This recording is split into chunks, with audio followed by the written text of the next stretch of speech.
మనం ఇప్పుడు స్వతంత్ర సమరయోధుల్లో ఒకరైన టంగుటూరి ప్రకాశం పంతులు గారి గురించి మాట్లాడుకోబోతున్నాం. టంగుటూరి ప్రకాశం పంతులు గారు ప్రముఖ స్వతంత్ర సమరయోధుడు. ఆంధ్ర రాష్ట్ర తొలి ముఖ్యమంత్రి. సైమన్ కమిషన్ నిరసనలో పోలీసుల తుపాకీకి ఎదురుగా నిలబడి ఛాతి చూపించి కాల్చండి అని ధైర్యంగా నిలబడినందున ఆయన్ను ఆంధ్రకేసరి అని పిలుస్తారు. నిజాయితీ తెగువకు మారుపేరుగా నిలిచిన ఆయన ప్రత్యేక ఆంధ్ర రాష్ట్ర సాధనలో కీలక పాత్ర పోషించారు.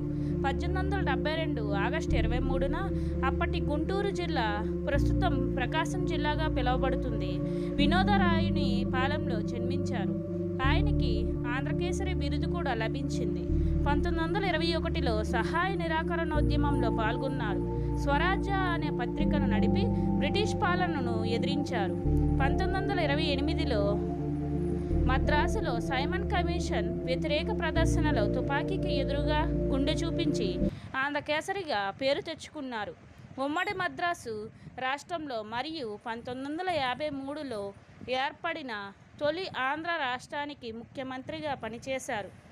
ఆయన నిరాడంబరత, పట్టుదల, నమ్మిన సిద్ధాంతం కోసం ఎంతటి వారినైనా ఎదిరించే తెగువ ఆయన నైజం. 1957 మే 20న కన్నుమూశారు. ఆయన టంగుటూరి ప్రకాశం పంతులు గారు నిస్వార్థ రాజకీయ నాయకుడిగా, స్వాతంత్ర పోరాట యోధుడిగా తెలుగు ప్రజల హృదయాలలో చిరస్థాయిగా నిలిచిపోయారు. ఇది టంగుటూరి ప్రకాశం గారి జీవిత చరిత్ర.